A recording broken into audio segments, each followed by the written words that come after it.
Welcome back to House Guest with me, Hailey. I'm a psychic medium, and this is the podcast that connects you to the other side. There's a really special guest sitting with me here today. It is Harold Jordan. He is a magician. Thank you so much for coming on. I'm the most excited to have you here. Thank you so much for having me. I'm probably more excited than you are.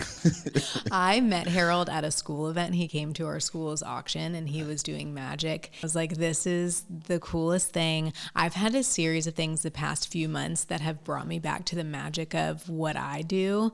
I've been doing this for a really long time now. And I think sometimes when you do something, it can kind of get not monotonous. Like I have always loved what I do. That has never gone away. But I'd kind of forgotten that there's a little bit of like a magic component to it. So I started listening to the telepathy tapes. Everybody's heard me talk about that. That's one of the things. And then meeting you that evening, I was like, this is so much fun. Like the magic behind what you do. And you're so incredibly talented. So I reached out to you pretty immediately and I was like, can you come on the podcast?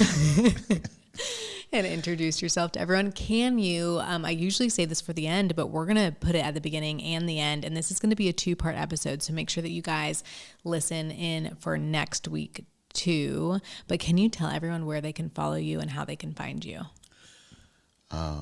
Everyone can follow me on Instagram at Harold Jordan Magic, and my website, which is so beautifully designed, haroldjordanmagic.com.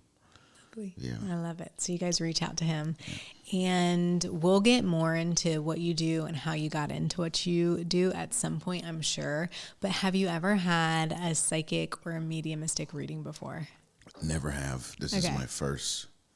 And by the way, I was always taught against it. Oh, yeah. On one side of the family, on top of the other side, like I told you, I've got my grandmother. She's told me a whole lot of ghost stories and things like that. So it's kind of like me being in between two worlds. Yeah. Right. Yeah. Right. Mm-hmm. You got one side saying no. You got the other side saying embrace it. Yeah. So I think this is kind of like the first step in just exploring that realm and seeing what it's all about. And I know we haven't like dropped in yet, but I do feel as though I have one of your grandmothers here on the other side that wants to come forward. Does that make sense that it sounds like you have one that's still in life, which you were mentioning that earlier, but do you have one that's on the other side? And that's okay if it's a no. My great grandmother recently passed. Okay.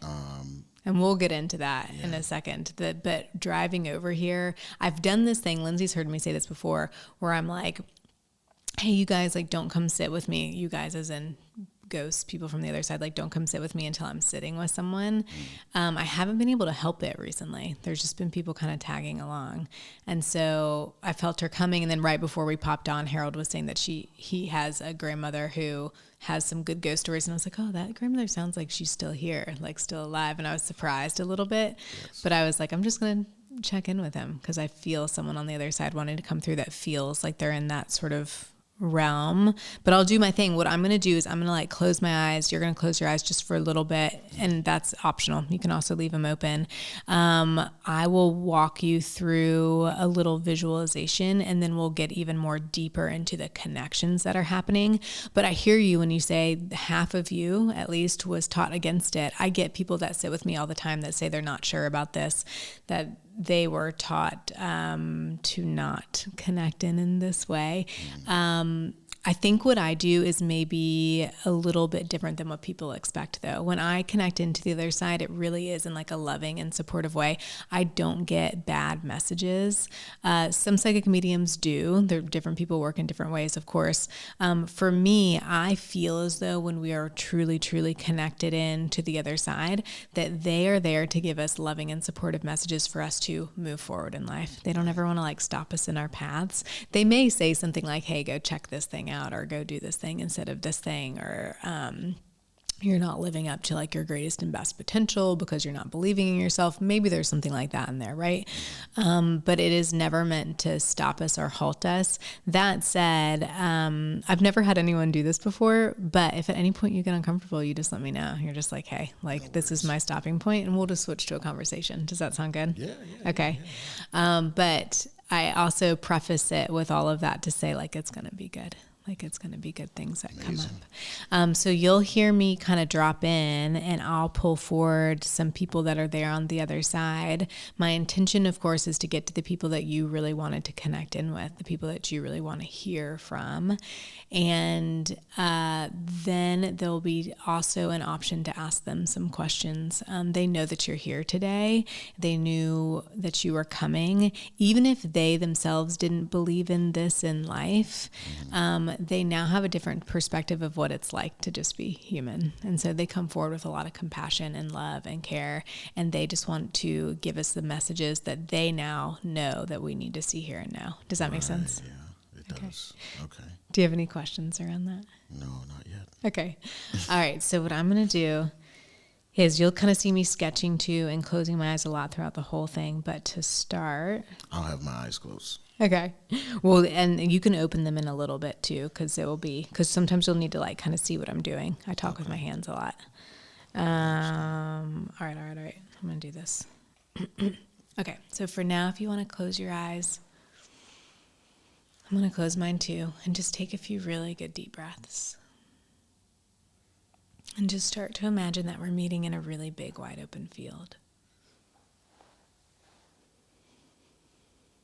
Imagine that it's nice and bright and sunny and warm. And that our souls are starting to communicate without us having to talk. Then take a really big, deep breath. And start to imagine that all of your loved ones or anyone that you know who has passed away and is on the other side is coming forward. Imagine that they see here and know you. That no matter how long or short it's been since their passing, that they're here.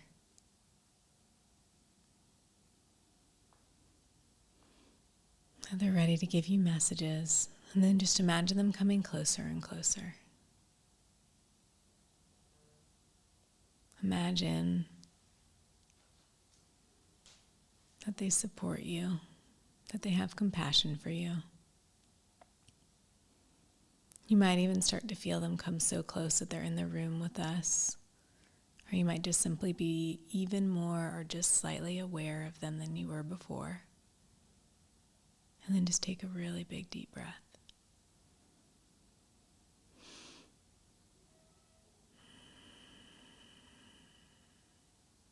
And just imagine them coming even a little bit closer. They might even become one with you.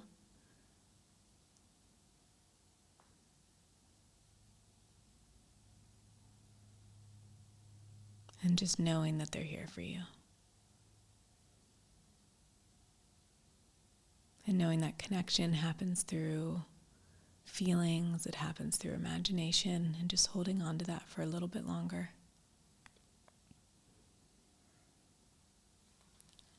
And then you can open your eyes. I'm going to open mine too. Okay. I know we were just talking about grandmothers here, and you had mentioned like that it might, if it was one, it'd be more of a great grandmother. I'm going to hold on to her for a second, and it's kind of like for later, I think. She's like, I'll come in a little bit. I get someone that feels a little bit more important. Not that there needs to be like a hierarchy from the other side by any means, but it's just an easier way to siphon it down to who I need to connect in with first. This person like comes in really close. They feel as though they were like a big part of your life and quite important. And I think they go like this to me, like Harold and I would have been close. And lovely. Hold on, I'm going to hang on to that for a second. Okay, fine. And that's someone different.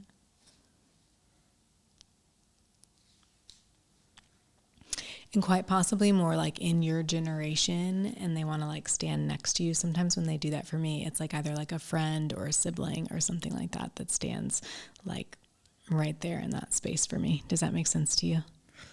I want to say yeah. And that's okay if you can't even think of them right now. Sometimes that happens. I like that you want to say yes to me, Yeah. but you can't think of them. I think it's I have an idea. Yeah, I have an idea. That's perfect. Yeah. Just hold on to that idea of that person. And what they're doing is they're going to come like closer and closer and closer. And I'm just going to keep describing what they're doing for me. That's a part of my job, is just telling you exactly what I'm getting. So I keep asking this person to come closer, closer, closer. To me, this feels a bit more male than female. And it's as though he stands right beside me, like wanting to bump shoulders with me and say, like, hey, Harold, we would have been close back when I was here, back when I was alive. And I feel friendly to you, is how he puts it. And I feel like I want to come in and let you know that I'm still here. I'm still around. It kind of feels like someone that would have passed away. He says childhood. Does that make sense to you? It kind of feels a little bit teenager-y to me. And that's okay if you can't think of it. Maybe it's my memory. No, it's not. It can be like a few different things going on. I'm just going to close my eyes and ask him to come a little bit closer. Okay, hold on. Do you understand like a male friend on the other side, though, that you were close with that wants to come forward? So I'll share one of my biggest inspiration, and this is probably going to sound so weird, but that's okay. We're here for all the weird conversations. I never grew up with this person. Okay. I never knew this person personally. But they were one of my biggest inspirations in doing what I do. Yeah. I've never been able to meet this individual. I've only read about them in books. I want to share who they are. Well, I'm going to have some questions for you right before you share it, because okay. I'm like, is this, like, what I'm doing is I'm checking in with this person. So would he have been important to you during your childhood? He was very important. Okay. Almost like even characters from books that are fictional sometimes can have this feeling like that would have been my friend if I could have been friends with him, or that would have been like someone I would have looked up to. I imagine the way you're saying it is I'm like, oh, that maybe makes him not a teenager, and it's more about you being a teenager looking up to him in some sort of way. Yeah. And he's like, yeah, that's okay, Hailey. Like, as long as we're getting the conversation started in the way that it needs to get started. And they care so much less if I'm right or wrong, and they care so much more about if you're picking up on what I'm putting down. People that we don't know from life that would have had that big of an impact on us can 100% come through. I'll talk. Well, fine. I'll do that in a little bit.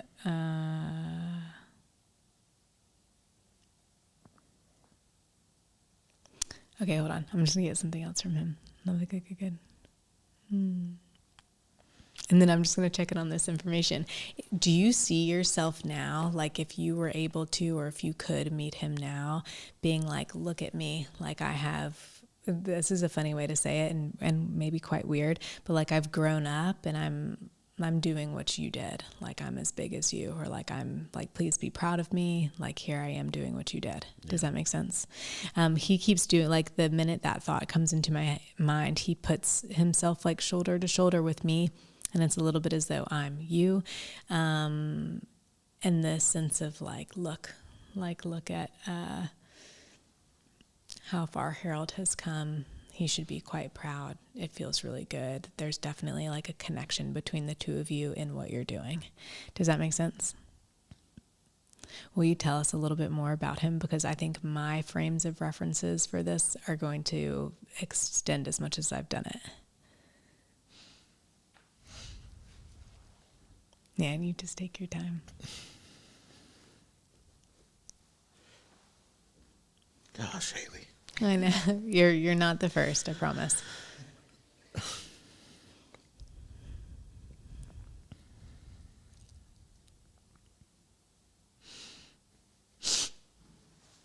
And there's no rush.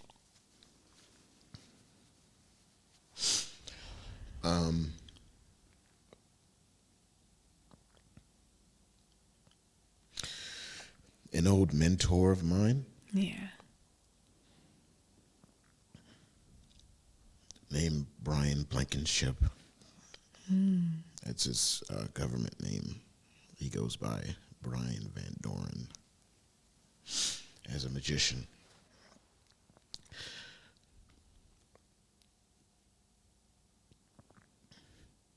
I don't know if he's still alive. Yeah. I know he's old. I don't know what his health condition is, but I worry about him all the time. Yeah. Yeah, that's okay. You take your time. And sometimes I can't, to be completely transparent, I can't always tell if someone is here or not. Sometimes it can be just a soul coming through and coming in to let you know that they recognize. There's a part of our soul that is always also what I call on the other side, and that's just for lack of a better term, because the other side is really right here with us at the same time. But there's a part of our soul that can connect in the moments that we need it most. And so his soul could be just the thing coming forward, or it could be him because he has passed away. I can't quite answer that without getting too much in my head. But just to let you know, he keeps going like this to me, like pointing to like this shoulder to shoulder and wanting you to know that, like, how incredibly proud he is of you. Hold on, I'm going to hang on to this just for a second. Lovely, lovely, lovely.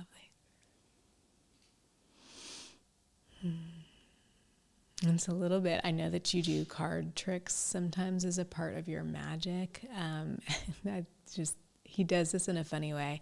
I've said this, I'm sure, in readings before, like, ooh, like he wants to have a heart-to-heart with you, but he makes it a little bit funny. Like he shows me like a card deck with a bunch of hearts in it.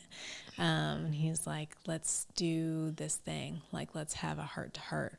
When we are being, oh, lovely, good, good, good. Hold on, I'm going to get into that.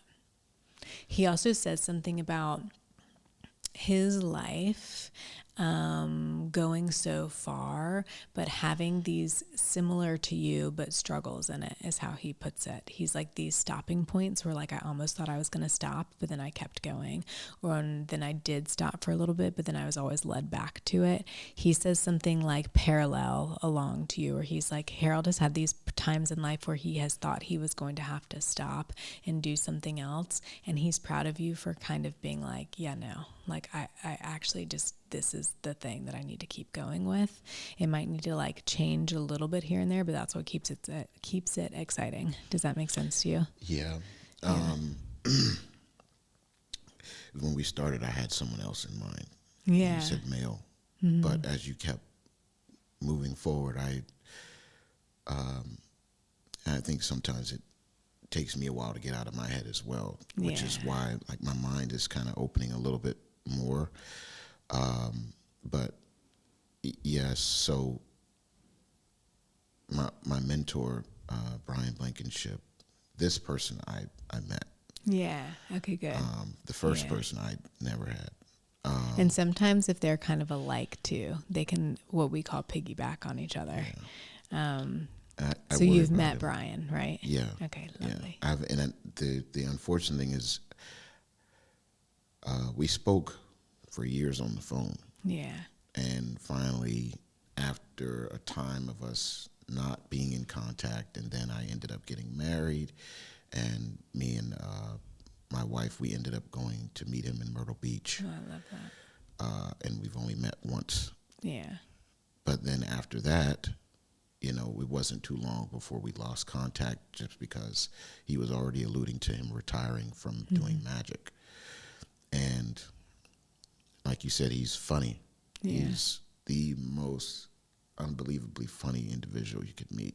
Yeah. His whole personality, the way that he performed, it's not my style, but I enjoyed watching him. Yeah. You know, and I just, if anything I could say to him is that everything that he told me, I want him to know that it's not in vain. No matter how much I disagreed with him, which is weird. There were some things that we were in agreement on, but a lot of things I disagreed, because I'm like, oh, you're so old-fashioned. Yeah. You know, but I want him to know that everything he taught me, you know, it's not in vain. I'm still striving. I want him to, you know, feel proud that, you know, a student of his actually made it. Yeah. You know, or is hopefully one day going to make it in the process of it. I think you've made it. Yeah. Yeah. You're doing it, therefore you've made it. Yeah. Right. You know, and a part of the reason why he backed out of magic was because there were so many guys that he taught and befriended, and they betrayed him. They didn't take his advice, you know, slandered his name in the industry. And so it was hard for him to even open up to me. Yeah. And so finally, finally he was like, you know what, I'll teach you. Yeah. I love that. And I bet that made like such a great difference. Oh, man. Yeah. Amazing. Yeah. Amazing. I don't think I would, without him, I would not be a fraction of the person I am now. Yeah. Magic-wise and just as a human being. Yeah. So. And it's like sometimes we just need that one person, right? Can make all the difference. Yeah, and I'm just tearing up about it because, you know, like I said, I don't know if he's still alive. I speak to one of his best friends, but his best friend doesn't talk about him. So I don't know I can't get him on the phone. So yeah, I worry about him all the time, and if I could just talk with him and just say hi. Yeah. You know, that's. Yeah, well, his soul hears you for sure. So even if he is still here. And I love that. I love that story that he's like a big part of like how you got to where you are today. I am going to also ask you about that first mail that came forward that sounds like it's more from books. Is that right? Yeah. Will you tell us a little bit more about that? Should I tell you who it was? Yeah, because I don't think I'm going to know. Harry Houdini. Oh, I like that. I could have guessed that one. The idea of someone big came into my head, but it's one of those things where then I'm like, is this like, am I getting into a guessing game? So I try not to. That's just like a little mediumship thing. Ooh, Harry Houdini. So you read his books and just fell in love? Yes. Another mentor of mine from high school, Mr. John Jones. He shared some Houdini books with me, and just reading about all the things that Houdini did. You know, he would swallow keys and be able to regurgitate them. And, you know, when he would get handcuffed and locked in boxes, he'd be able to regurgitate the key and, like, you know, get himself out of the locks and things like that. And just reading about all the different things that he designed over the years and seeing the amount of engineering and architecture and thought that went into what he did, it was just very inspiring. And kind of like my humor and my personality is kind of morbid. That's so okay. Same.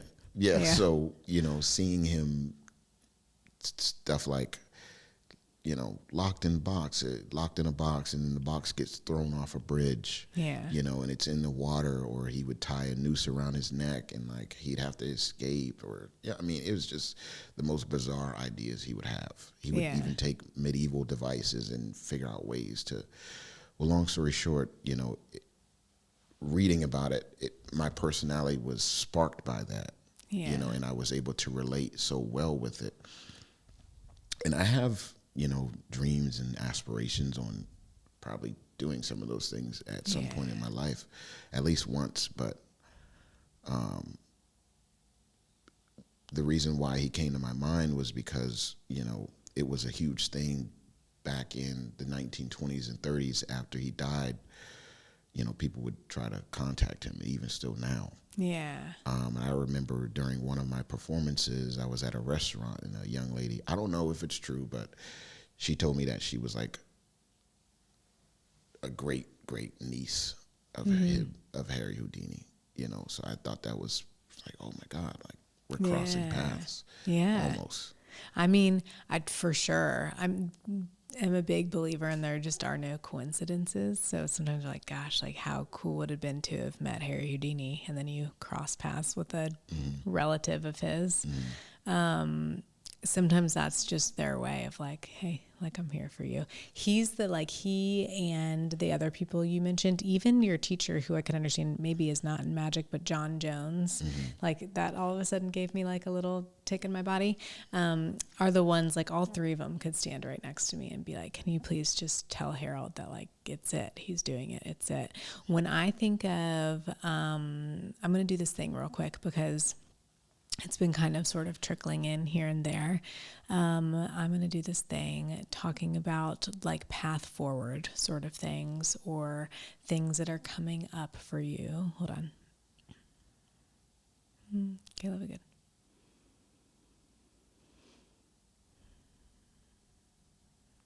Are you the type of person that likes to put, it doesn't have to be literal because it could be in your phone instead, but like a pen to paper sort of thing? Like we get this idea and I put it pen to paper, but then I get lost in so many pens to papers, so many ideas that it's hard to know which ones to move forward on. Does that make sense? I've got notebooks upon notebooks. Yeah, I love it. And it could, lovely, good. Hold on, I'm going to have them come a little bit closer. Oh, fine, lovely, good.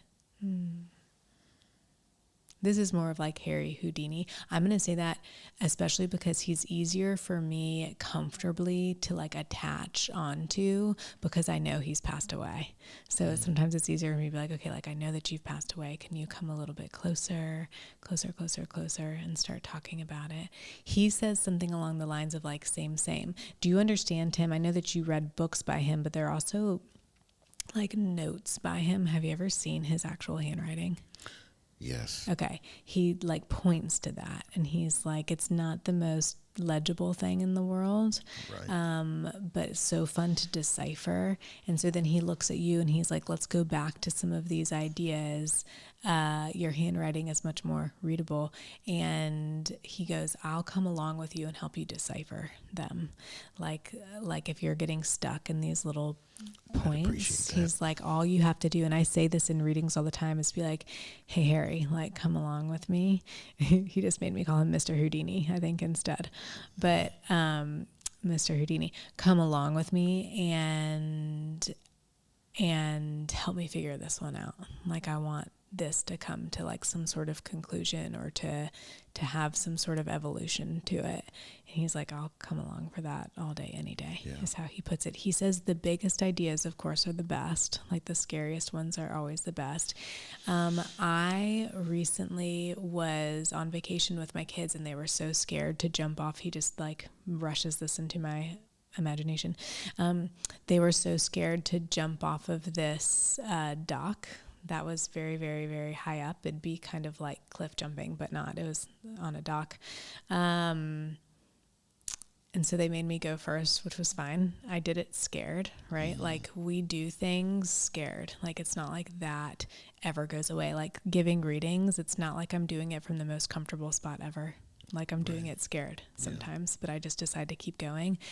And so then the kids were up there and they were like, how'd you do that? I don't want to do it, but I do, but I don't, you know, like they're like, I was like, well, that feeling's never going to go away. Like you don't have to jump if you don't want to, but when you jump, you're jumping scared. Mr. Houdini brings that up in this moment. He says, right, these like big ideas that you've written down, we're sometimes a little bit too scared to do. So we kind of keep brushing them off and going to these other ones that are just like a little bit scary. He's like, let's go for the big scary ones, because we're just going to do it scared. Does that make sense? Yeah, it does. And move through it. Now, my advice is to not put like a noose around your neck or to lock yourself underwater, just so that we are clear. No promises. No promises. Or at least have like the safety people on deck. Yeah. But he is like, he even says that some of your ideas are like less like his, though could be just as scary. Like you have some new ones in there that feel like they're really worth fleshing out. Does that make sense? Yeah. And he's really excited for you. Yeah. As is the soul of, and I'm just going to keep it to the soul of to keep myself comfortable just in case he is still alive, but we can connect in with souls, but as is the soul of Brian Blankenship. Lovely. Okay, hold on. Good. And quite possibly high school teacher in there too. Lovely, fine.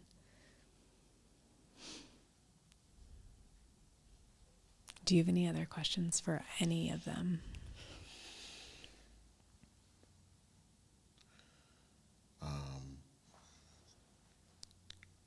Brian, I just want to check in on you. And I just want to know how you're doing.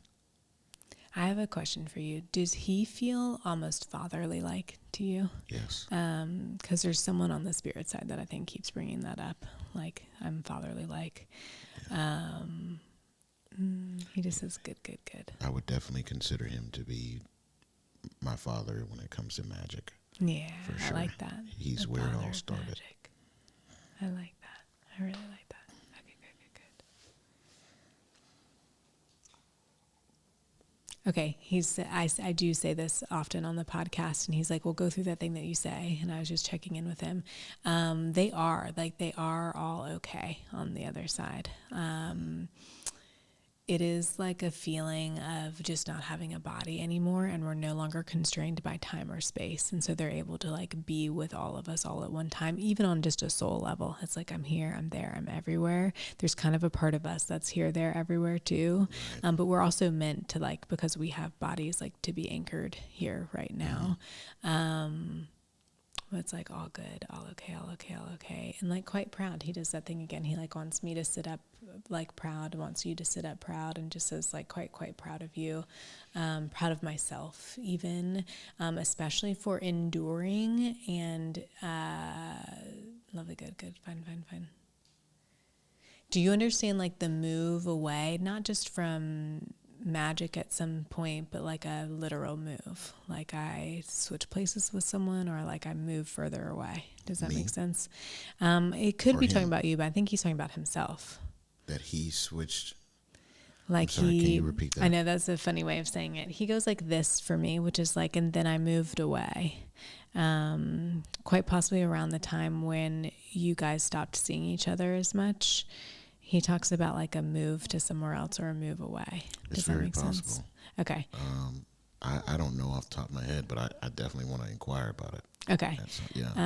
He talks about that as being something like he wants to put on himself, like, look, that's on me. Like, I also moved away. I don't know what switched places with someone means, but he does say that, and I'm not sure what that means.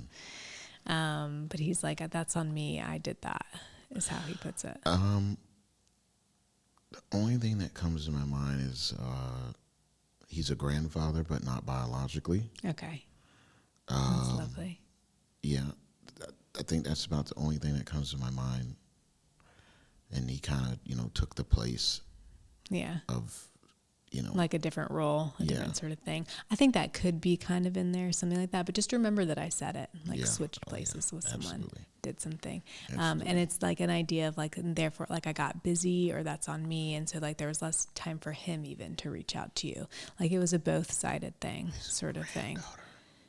Oh, lovely. Right. Okay. So to bring context to what you're saying. Yeah.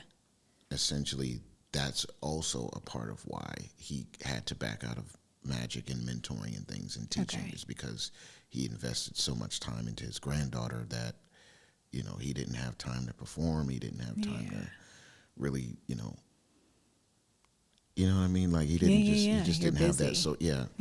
So it's making sense of what you're saying now. So like a different part of life. And I'm going to say this part, which is he's not being hard on himself, but he's like, so then there's this part of my life.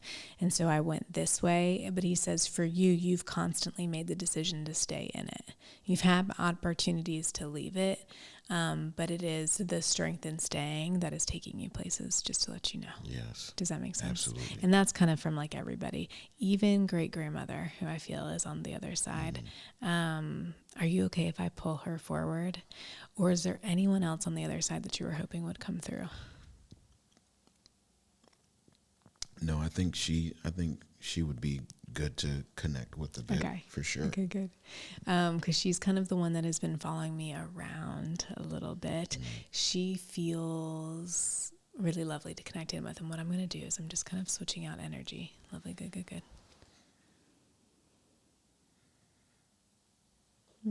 Okay. She gets kind of serious for me, though. She like kind of wants me to lean forward. Stern isn't quite the right word for her, but just the slight feeling of it. And a little bit like she's telling me like, hey, listen up. she could have been a little bit like that in life too. Like, I'm an important person to listen to. Hey, listen up. I've got some things to say. But also I'm pretty good at setting people straight. Does that make sense to you? 100%. Okay. I want to listen to her. She commands respect in quite a beautiful way, I'll say. I had some grandparents on the other side that commanded respect in a scary way. There's a different feeling, and I'm only saying this out loud because sometimes there's people listening to like the nuances of what I'm doing. I feel as though I'm connecting in with a grandmother where I'm like, ooh, like I would like to respect you. It feels scary just enough, but like I know that she loves me, sort of thing. That kind of grandmother. Does that make sense? Yes. Okay. Feels really good. All right, lovely, lovely. She's gonna come in a little bit closer. She goes, to be clear, on the other side, like I just am. Like I am just one being, connected to all, and no longer need to be that way, but just showing us who she would have been, how she would have been, even just a hint of it in life. Lovely, good, good, good.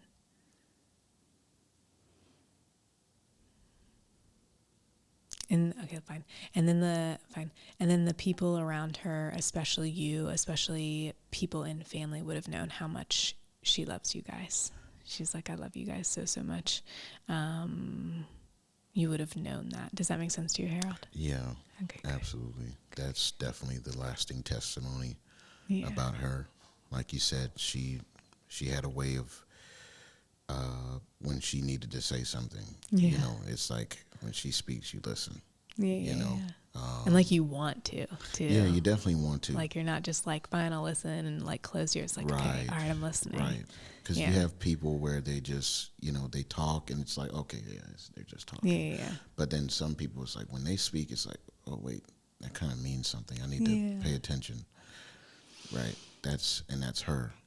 Feels and good. It's not, like you said, and it's not commanding respect in a scary way. Not through brute force. Yeah.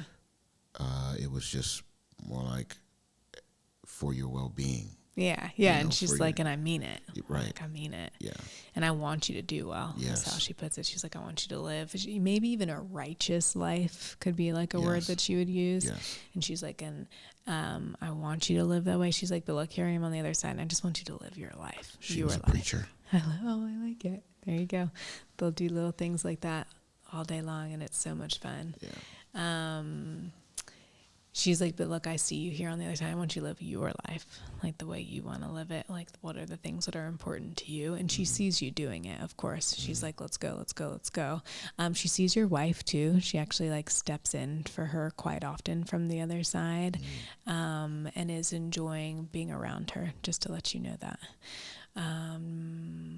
And it's okay if they didn't even know each other in life. There's just something there. Like, our people can step in for our people, sort of thing. Hold on. Lovely. Good. Okay. Hold on.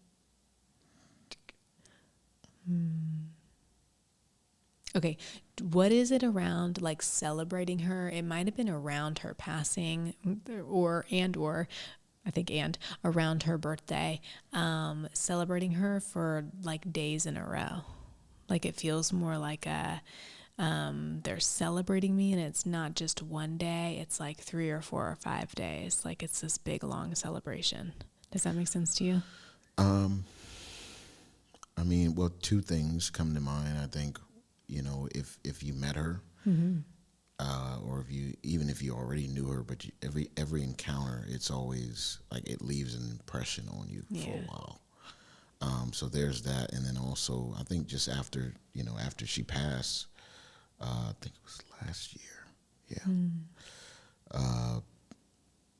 She definitely, the family, it was because she was like such a monumental. Yeah.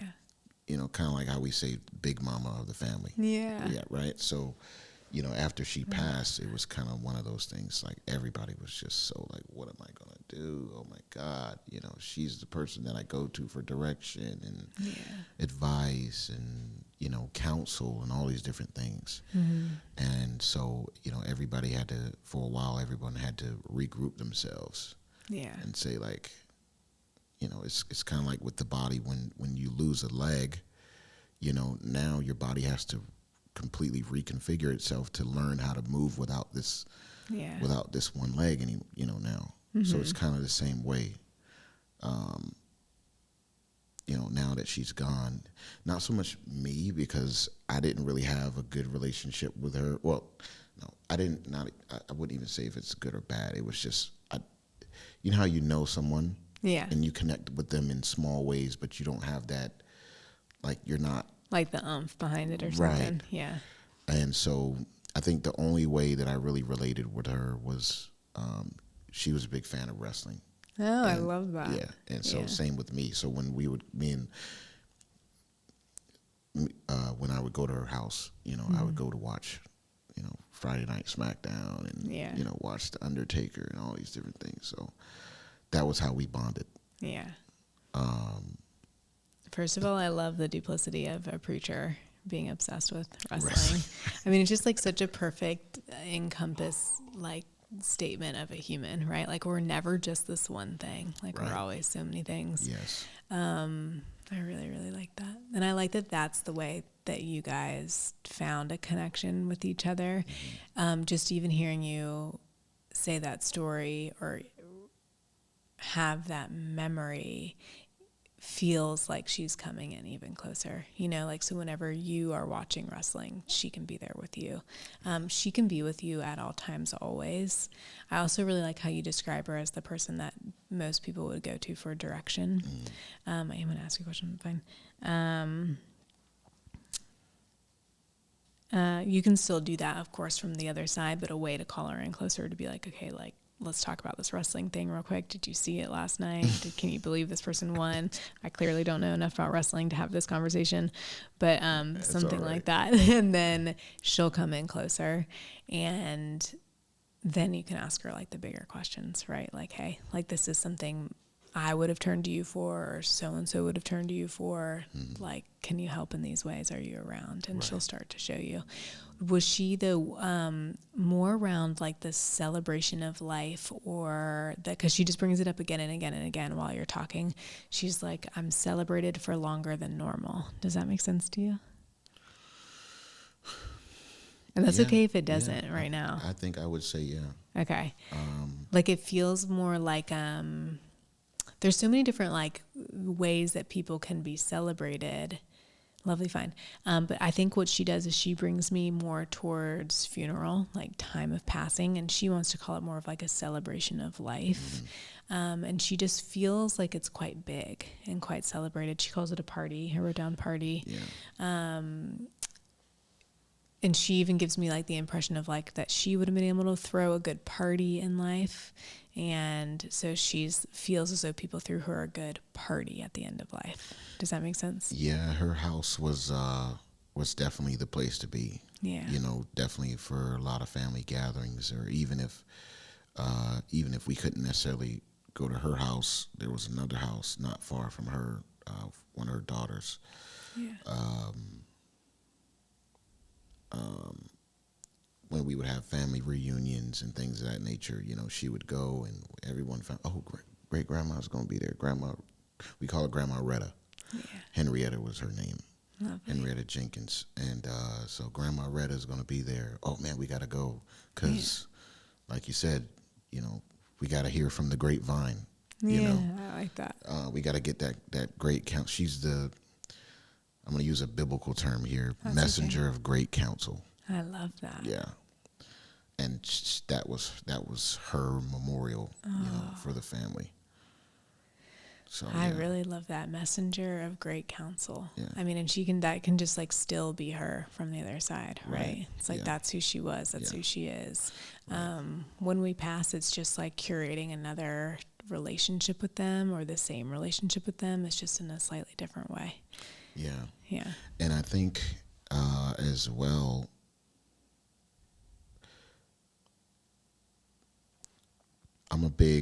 I use the word memorial a lot, especially when I'm talking about spiritual things. Yeah. And her memorial resides with everyone inwardly, you know. It's kind of like a tombstone is a memorial in itself, right? It gives a brief like, hey, this is who this person is. Right. This was their life. Yeah. You know, and you can put a good message on it. That's a memorial. However, that's just a stone. Yeah. But now, you know, the memorial is within us. Her memorial is in us. And now I'm going to get a little philosophical here. I would love it.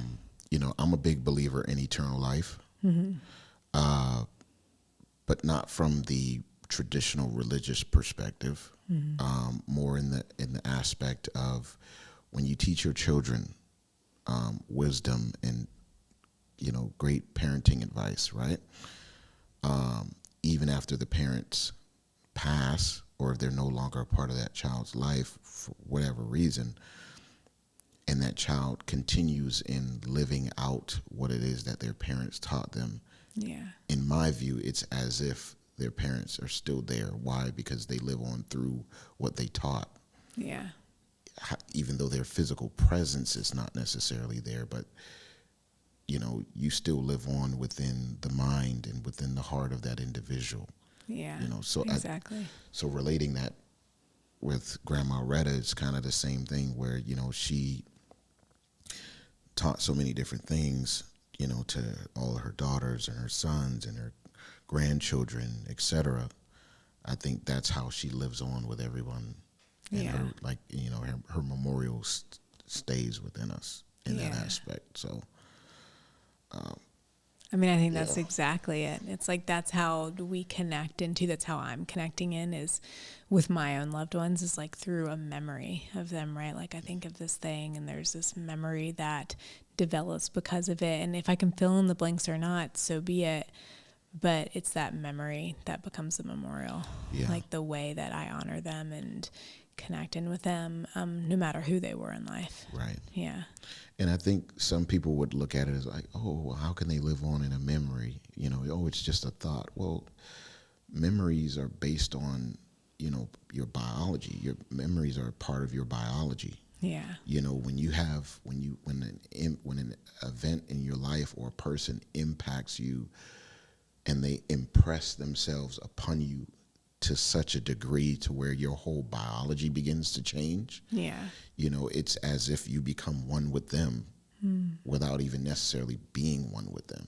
Yeah. You know, because it's like we give off energy, I believe. We give off energy, you know, one to another, and we feel it, you know. And it's kind of like when it gets to a point where a person's energy, you know, even at the mere thought of that individual, you begin to cry. You know, you saw that. Thinking about Brian. You know, Brian impressed upon me so much that my biology changed, and you see the physical manifestation of it. I'm beginning to cry. I'm shivering. I'm, you know, having, what is it, tremors? Shaking. And so I think for a lot of the family, that's who she is. Yeah. You know, for all of her, especially her daughters, because a lot of her sons they're no longer here. But I don't know. I could go all day on that. Yeah. But that's, in a nutshell, that's kind of I think who she is for a lot of people. Yeah. So, yeah.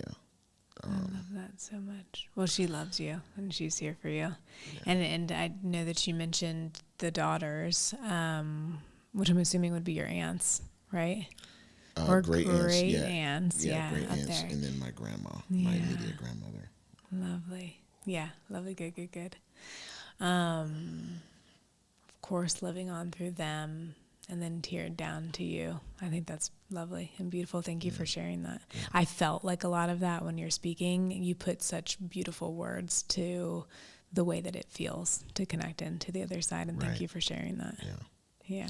Oh, I could drop some bombs, man. I'm telling you. Well, let's save it for next week, because really we want to hear it. People have heard this on the podcast before, but it's shifting more into, you're actually going to be one of the last in-person readings that I'm giving on the podcast for a while, because we're shifting more into conversations. My readings just tend to be better when they're private, like my private one-on-one readings. So that's like a part of the reason that we're doing it, Right. but also because I've given so many examples so far of what readings can be like that we're hearing from the community and from people that have been on the podcast and really from the listeners that they want to hear more about the people that I'm sitting with. And so we're going to take a break right now, and you guys can, Harold and I are going to keep going, but you guys can listen into the rest of the conversation next week. Thank you guys so much for listening. Please remember to like, subscribe, and follow at House Guest. You can follow me at Hailey Low Fennel, but most importantly, please follow Harold. Will you give your information one more time? You can follow me at Harold Jordan Magic on Instagram, and my website is www.haroldjordanmagic.com. Yes, and you guys can book him and find out more about him there. Oh, yes. Thank you, Harold, for coming on. Bringing events to life. Yeah. Oh, I love that. Thank you.